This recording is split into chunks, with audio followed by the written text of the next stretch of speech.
The International Criminal Court issued an arrest warrant for Vladimir Putin at almost the same time as Donald Trump's indictment was coming down the pike. So if you watched MSNBC last week, you would see simultaneous discussions about Putin and Trump being arrested, like justice is finally coming, and Merrick Garland's in the middle of the whole thing somehow. It's almost as though Russiagate was actually true if you look at the way MSNBC was covering this in the Blue Anon mind because of these arrest warrants and indictments. It's framed that way. The timing of Putin's arrest warrant seems to coincide almost deliberately with that of Trump. Now, I've been looking closely into the arrest warrant for Putin by the ICC for the past 2 weeks. We just published an investigation, the first part of our investigation into it. I published it alongside Grayzone contributor Jeremy Loffredo, and I think, honestly, it's damning. I think this blows the arrest warrant out of the water. And it wasn't as though we were necessarily just running around trying to save Putin's reputation. It was just such an insult to our intelligence that this ICC would base its warrant off of a State Department funded report by an organization at Yale called the Humanitarian Research Lab, which actually, if you read the paper, contradicts the warrant itself. And Jeremy managed to get the author of that report on the phone, and he further contradicted the warrant with what he said. But even more damning is that this warrant relates not to Bucha or Kharkiv or any of the centers of violence we've been told about in Ukraine. It doesn't relate to any battlefield atrocities. It relates to allegations that Vladimir Putin and his director of children's welfare, her name is Maria Lova-Belova, have deported 6,000 Ukrainian children to a network of re-education camps inside the Russian Federation. And you have like the director, the author of the Yale report, going on Anderson Cooper and actually claiming that this is evidence of genocide, connecting this to Nazi Germany. I want to play some of that interview real quick from Anderson Cooper 360. Hopefully it won't be, well, unfortunately it's going to be preempted by 2 ads. But I think it's important to watch this so that we can better understand what I'm going to play for you next. And Jeremy will join us for like 10 or 15 minutes to talk about his report, which I'll discuss next. It's an exclusive video report from inside one of these camps that the ICC is alleging are re-education centers and evidence of war crimes.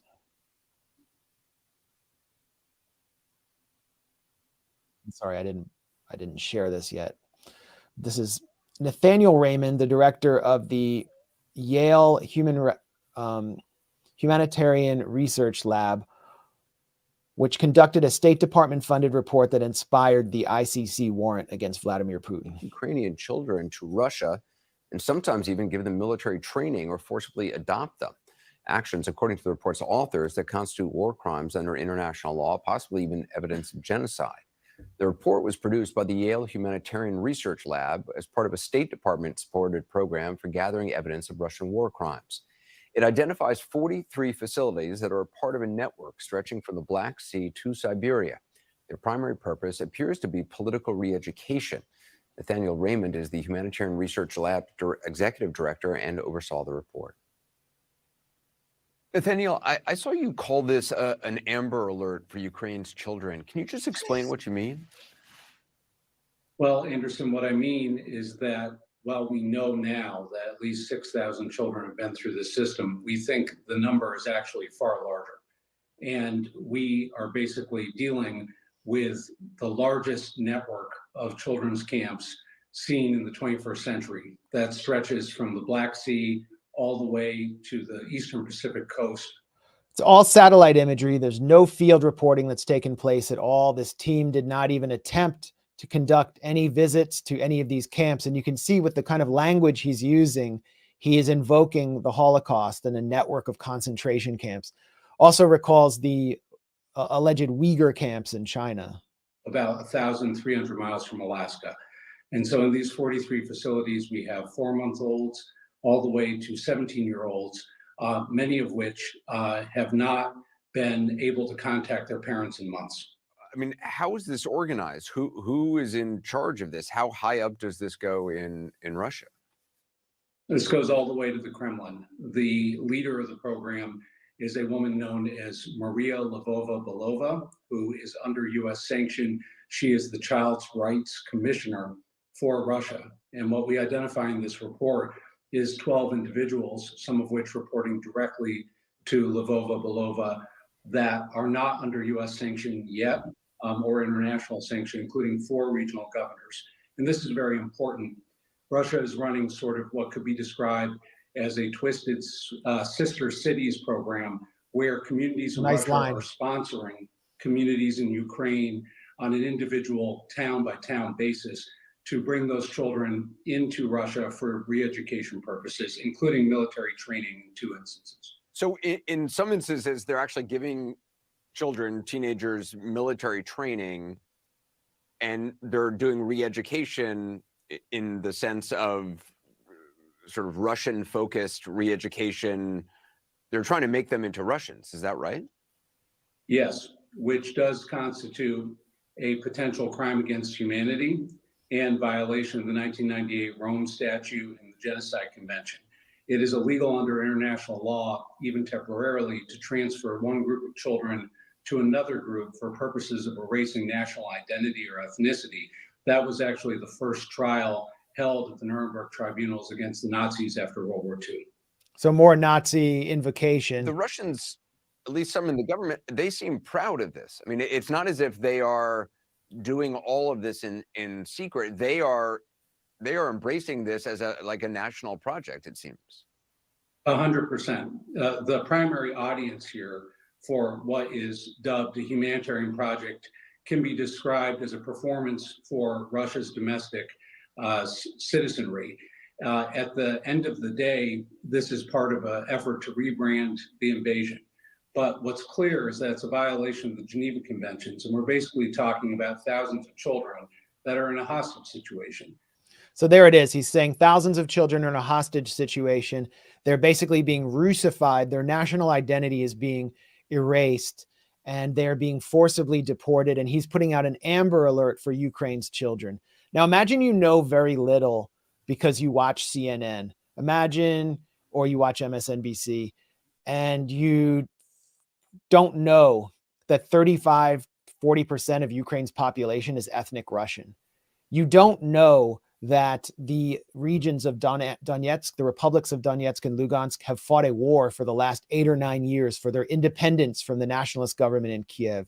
You don't know that the war is almost exclusively taken place in ethnic Russian regions of Ukraine. And therefore, you don't know that these children are exclusively, if not almost entirely, ethnic Russian, and therefore sympathetic to the Russian government, if not from families that have actually participated in the conflict. So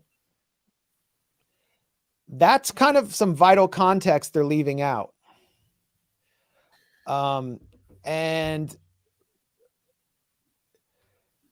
by leaving out that context, Raymond is trying to plant the idea in the mind of CNN viewers of Anderson Cooper, former CIA intern, that Russia is stealing Ukrainian children.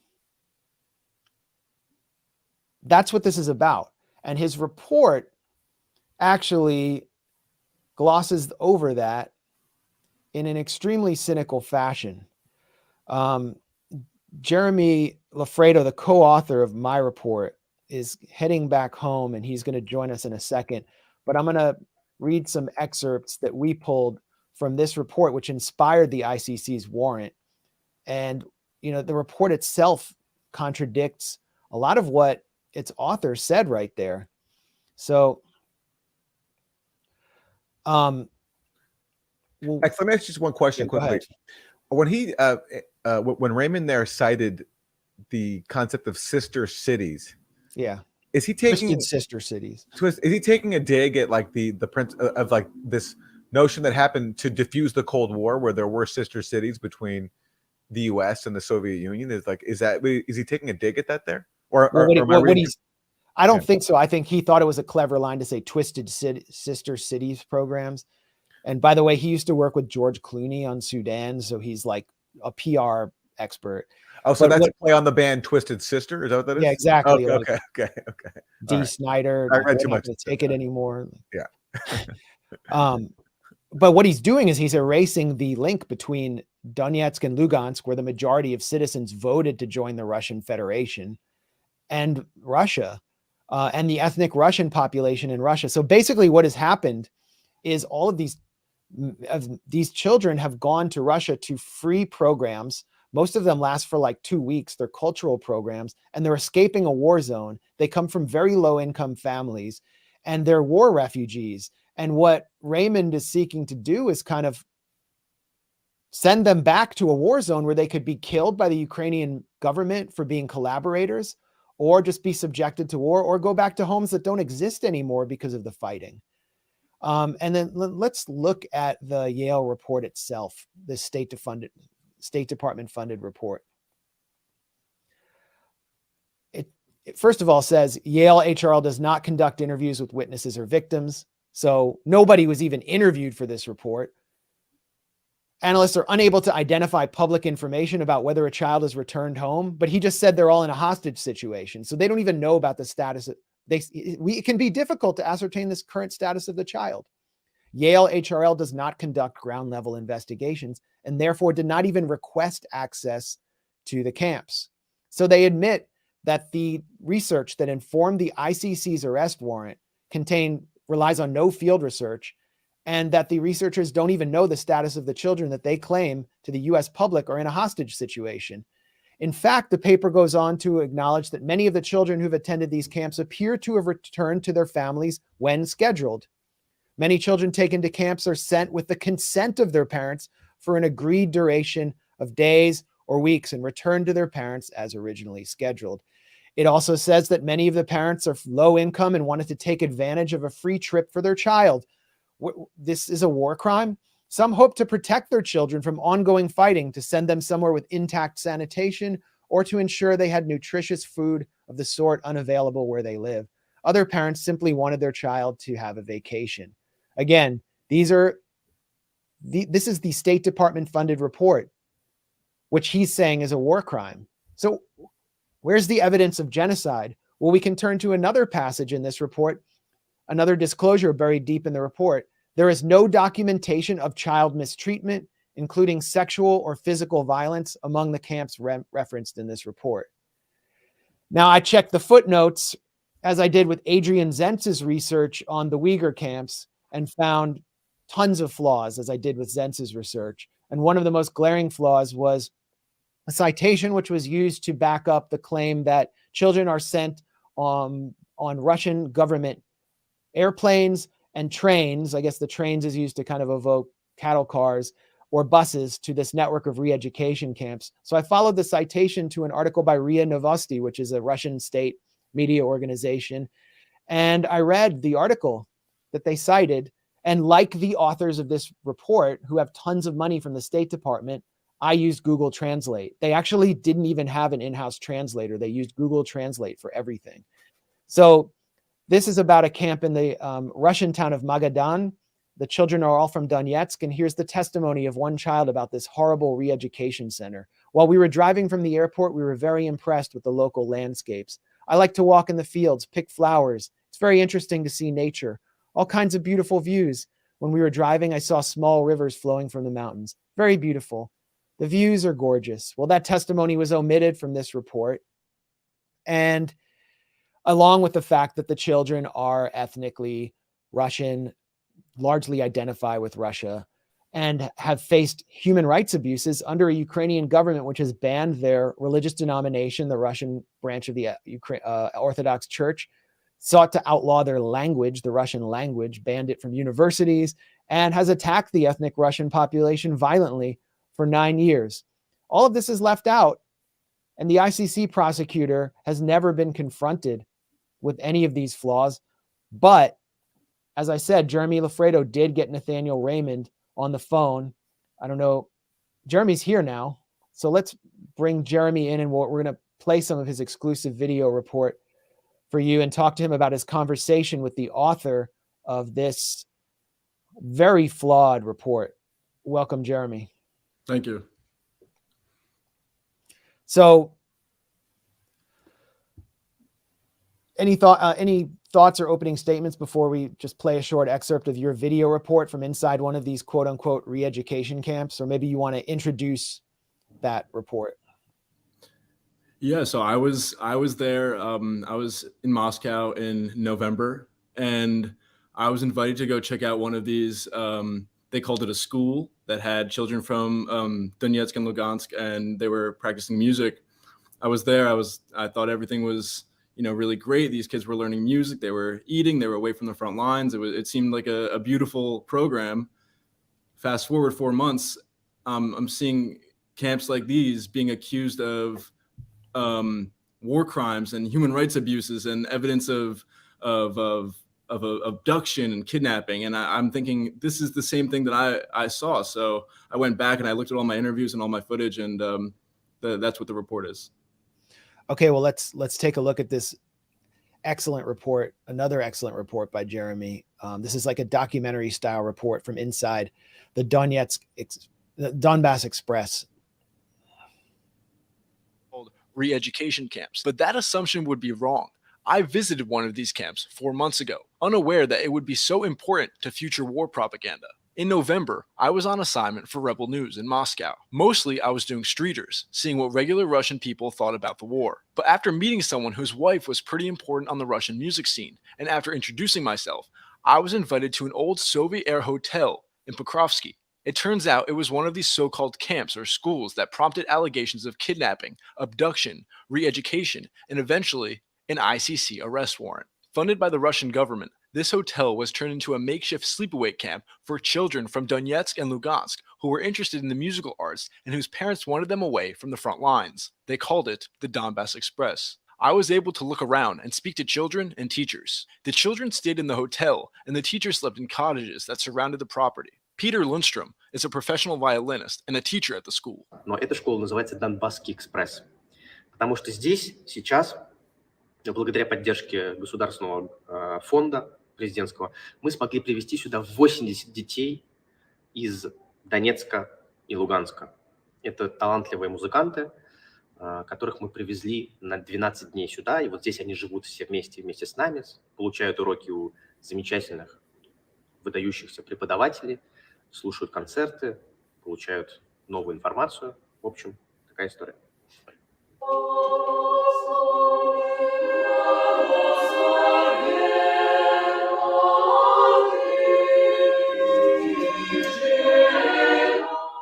Конечно, конфликт повлиял на них.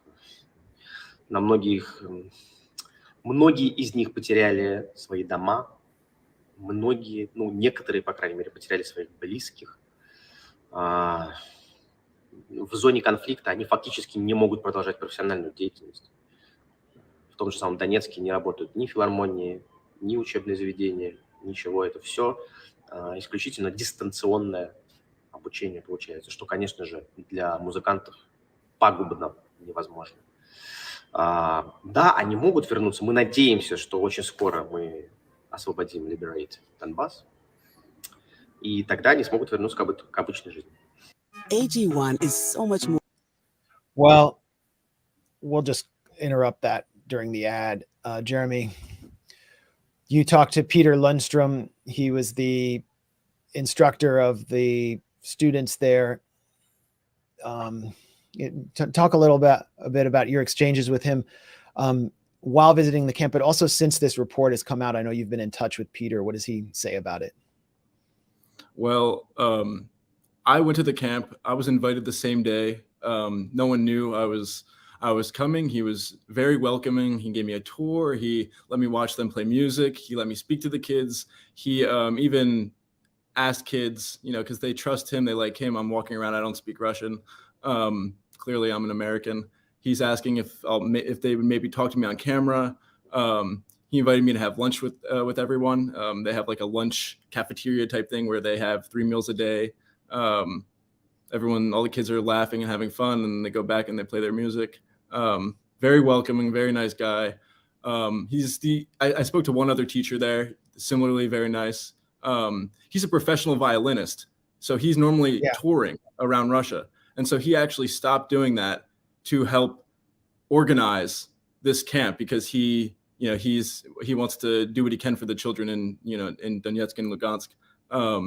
And since publishing the report, I talked to him while I was doing it, just making sure all the translations were correct and making sure that, none of the children in the videos are at risk of, retribution from the Ukrainian government if I post this video. And he was very thankful that that the video came out and that he's in the video and that the kids are in the video and people know that the Donbass Express, they're trying to organize another one very soon. But yeah, no, everyone was. Well, the children all went home. They weren't held as hostages in this center, or the children were there for 2 weeks and they went home. And it's funny, even the report will say most of you might have highlighted this already in our article. Most of the children have the consent of their parents and they return home on their scheduled dates. They'll say that deep within the report, but on CNN or on the news and in his interviews with the mainstream media, he'll say that these children are in fact, abducted. Right. Let's continue a little bit with the report where Peter discusses some of the threats to the children where they're from the Ukrainian government. And let's consider that Yale HRL, the State Department funded unit, and the ICC apparently want to send these children all back right now to that area. Было все тише, конечно же, не было такого сумасшедшего конфликта, работали филармонии и так далее. Но то, что эти люди все время жили под возможностью смерти, это факт. То есть постоянно прилетало, постоянно. Вот. Особенно, конечно, в 2014, 2015, 2016 годах, потом немножко подзатихло, но в целом угроза жизни была постоянной. Я здесь по, скажем так, приглашению, очень такому щедрому. Вообще не думал, что когда-то окажусь в Москве, побываю на концертах многочисленных живой музыки. А живая музыка — это прежде всего духовное обогащение и очищение. И здесь прежде всего, чтобы научиться и развить свои какие-то навыки, которые пока что только в задатке находятся. Я сам из Донецка, Донецкой Народной Республики. Что там происходит? Стреляют, впрочем, как и всегда. Вернее, не то, что как и всегда, а, впрочем, вот как и в последнее время пока что все потихоньку продвигается. Вроде как и меньше, конечно, обстрелов стало. Все равно, конечно, стреляют везде, и в Донецкой Народной Республике, и в Луганской Народной Республике. Но, тем не менее, люди все равно просто, как бы не то, что даже устали, а просто хотят уже очень. He said that he's grateful to be at the Donetsk Express. Here you can see some typical rehearsal, a lesson at this so-called re-education camp that you visited, Jeremy Loffredo. Ну, мы продолжаем заниматься, несмотря ни на что. Обучаемся и находим этому время, естественно, потому что это то, что отвлекает от обстановки окружающей. И, конечно... The Yale report accuses these camps. So you actually interviewed students as well in the camp. What would you say their mood was about being there, about going back home? And one of the primary complaints or allegations in the Yale HRL report transmitted through the ICC is that these children are basically being brainwashed, Russified. Patriotic educations imposed on them. Did you see any of that? No, I didn't see any of that. And, if we just look at, maybe picture this happening, something like this in America, you have, economically underprivileged people who live, maybe a few hours outside of New York City, and, they get an all-exclusive, all expenses paid trip into New York City to practice their passion for 2 weeks everything's paid for, and back home they were, you know, living under the threat of dying and being bombarded by bombs, and now they're safe in a city, doing what they love with kids who are similar to them, and they didn't want to leave. They don't want to go home back to the war zone. They want to stay. You know, this was essentially a vacation for them. They didn't even think of it as like you know, something that was political. They were like, we are being allowed this trip to get taught music by professional teachers, and it was a privilege for everyone. From what I could tell.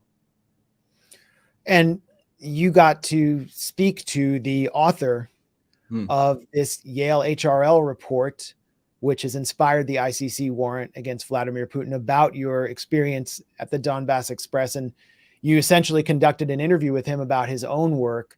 How did that interview or discussion come about? And what did Nathaniel Raymond say when you challenged him or asked him critical questions about his report? I decided that I was going to email him, and I essentially sent him an email saying, I would love to tell you about the Donbass Express, considering that, you know, you guys didn't go to any of these camps that you were writing about and being funded to write about. I've actually been there, unlike anyone on your team, so I would love to tell you about it. So he said, okay, and we hopped on the phone, and I told him about it. And not like he said in the news, but during our phone call, he said that most of the camps that he's written about, which is their report contains 43 camps, he was like, a good number of the 40 are just like the Donbass Express. They're cultural education. They're like, he compared the camps nature to teddy bears, meaning they're safe and everyone's happy about it. And so he said that on the phone, and he did not say that on CNN or anything like that. I thought that was an interesting admission. Yeah, I mean, he kept, you know, I've seen a transcript of your conversation with him. We worked on this article together. He kept saying that what you visited was a re-education camp. But at the same time, he said that the vast majority of the 43 camps that his team investigated by satellite and by, you know, telegram, social media, were teddy bears, that they were cultural centers. So it kind of blows out of the water the claims he made on CNN. Definitely. It definitely blows nothing he said on the CNN. He said during our one-on-one phone call.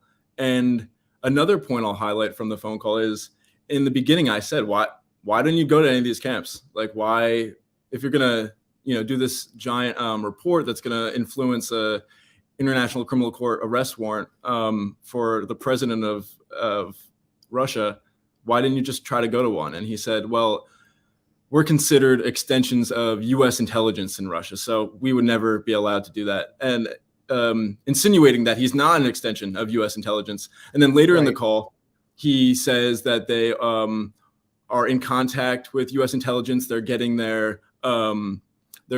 access to certain satellites above Russia from U.S. intelligence. He said that the U.S. Indo-Pacific Command provided them access to their satellites. That's the Pentagon. So they worked with the Pentagon.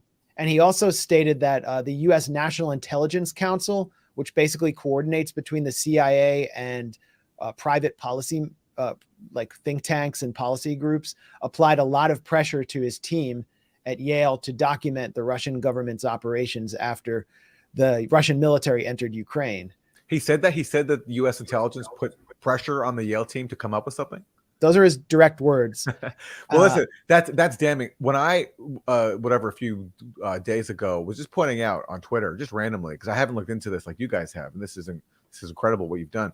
I was pointing out that the only source I could see for all these claims about a mass Russian abduction program of children is State Department funded studies. And then people would say in response, well, just because the State Department is funding it doesn't mean it's serving the State Department's agenda or the State Department's involved. The State Department funds all kinds of things. But you're reporting here that actually the author of the study has admitted that there was direct pressure from the U.S. intelligence. It's worse than that, Aaron. Jeremy, you asked Nathaniel Raymond straight up about the State Department role in this report. What did he say? He said that at first they were focusing on human rights abuses in Afghanistan. And because of pressure from the State Department, they actually started to focus on Ukraine. So they got their direct marching orders from the State Department, from the U.S. government, to look at exactly what they're looking at now. So it's the opposite of independent. And those orders came 2 weeks before Russia invaded Ukraine.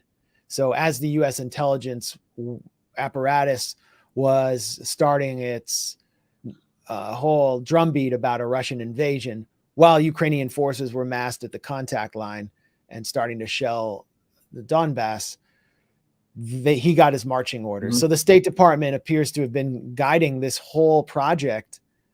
And Raymond's role is just, he's the satellite analyst, technology expert who is brought in almost like as a hired gun. I think what he said that we were put on standby. This is the 2 weeks before the invasion. Yeah. So he's almost speaking as if he's, a soldier. My team was put on standby before the invasion. This is his direct quote. We were told to stand by and form a squad. And then by spring, we knew the good stuff was happening. Yeah. Well, listen, I can't wait to read your article. This has just come out at thegrayzone.com. And I want to issue a challenge here to the people who are going to be upset by this article. And this stands for everything we do, where we challenge a very dominant propaganda narrative. We get called all kinds of names. We get called apologists for whatever government that is being targeted by these allegations. But we never get a written rebuttal. I never gotten a written rebuttal to anything I've reported on the OPCW Syria cover-up scandal. I've gotten all kinds of people calling me names and trying to harass people who publish me or who give me awards. And the same thing applies here. I'd like to see a written rebuttal to Jeremy and Max's report from its detractors, not just name calling on Twitter, but see if you can actually refute the reporting that Max and Jeremy have done here. And I'm betting, just like I never saw any written rebuttal to Max's reporting on the reality inside Xinjiang when China was accused of a genocide, and Max went through the actual, just as you guys have done here, Max went through the reports of the people pushing these allegations and showed that the data doesn't support them. I'd like to see these people, or I'm predicting that there will be a similar lack of response here, just like there hasn't been a written response to reporting on Xinjiang or on the OPCW Syria cover-up scandal. I'm predicting there won't be any kind of written rebuttal here because I think, as you guys it seems like your report here is based a lot on what the Yale study itself says. The problem is no one ever actually reads these studies. They just parrot whatever the State Department talking point is about them. Great point. And, unlike with our work on Xinjiang, which was really just fact-checking Adrian Zentz, who was the one person brought in to cover this issue from afar without gaining any access to the camps, we did gain access here to the subject of this ICC arrest warrant and this Yale HRL State Department funded report. And what Jeremy did was, I think, something that other journalists couldn't do, because he's one of the few Western journalists who have actually gone to one of these places, was approach Nathaniel Raymond, the director of Yale HRL, and say, would you like to include this in your report? Would you like to talk about what I found there? And he basically said no. Right, Jeremy? He was like, I'm not really interested in this, but it's a teddy bear like most of the camps we investigated. Yeah, he, in terms of war crimes, he pointed out, he said, he's calling these camps where we bring, where Russia brings ethnically Russian children to learn music and be safe and eat food. He calls those are war crimes. Those are war crimes. And then he says, the Ukrainians, maybe sometimes they shoot POWs in the knees, but it's not really something that we're focused on or something to that effect. And it's just so funny that one thing like bringing children to music school could be framed as a war crime, and shooting POWs in the knees is something that war crime investigators are just not that concerned about.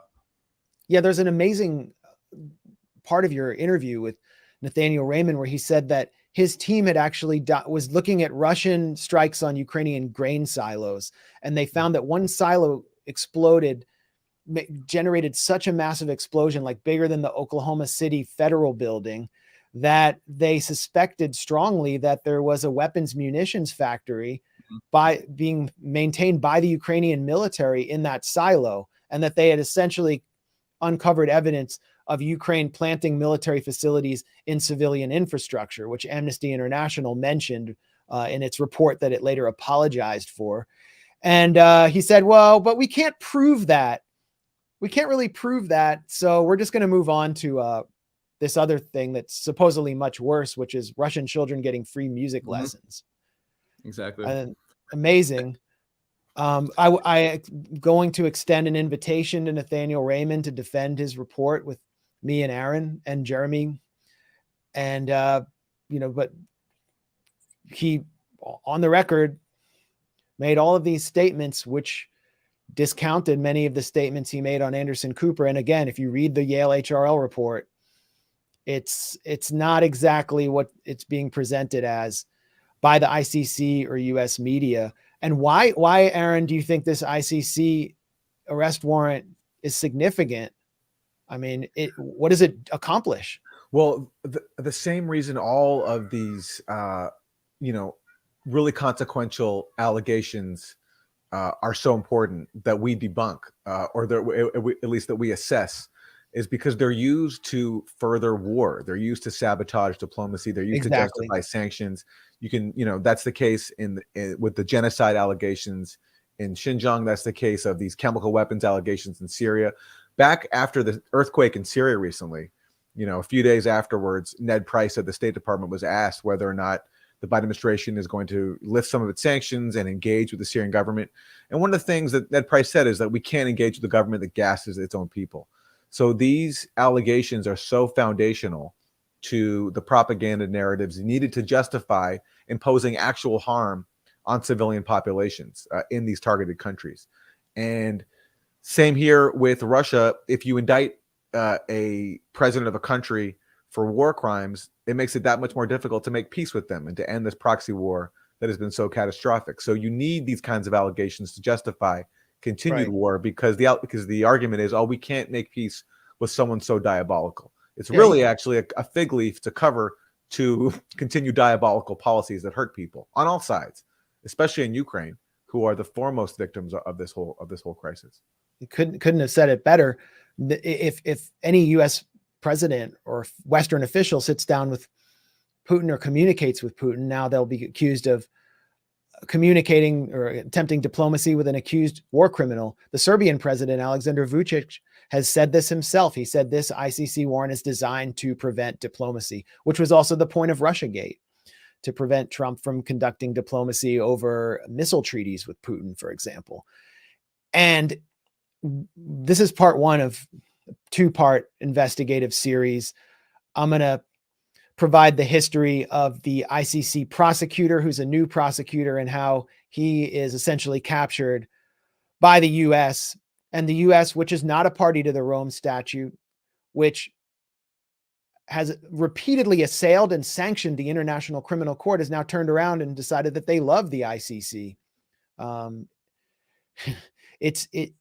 It's absurd what's taking place to witness how captured all of these multinational institutions that are supposed to prevent war and prevent atrocities is at this point. And the OPCW, Aaron, the Organization for the Prohibition of Chemical Weapons, is another one of them that I want to get to. But Jeremy, is there anything else you want to add about this excellent exclusive video report?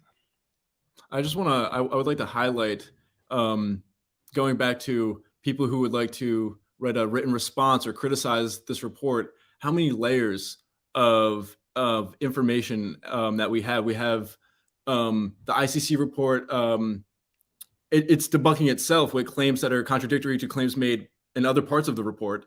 And then we have on the ground inside of these camps that they're talking about. And then we have an interview with the author of the report. So it's really hard to say it's propaganda or it's not true. There's so many primary sources, including the report itself and the author. Yeah, so you're welcome to try. And this is another reason why we are a deprecated source on Wikipedia, because Nathaniel Raymond's Wikipedia page could be updated to include the fact that he works hand in glove with U.S. intelligence, that he works for the State Department, and then he has issued these statements which contradict the statements he makes publicly in media. So the Grayzone has to be a source that you cannot cite. I mean, we could be used to knock down so many official Wikipedia pages if we were allowed to.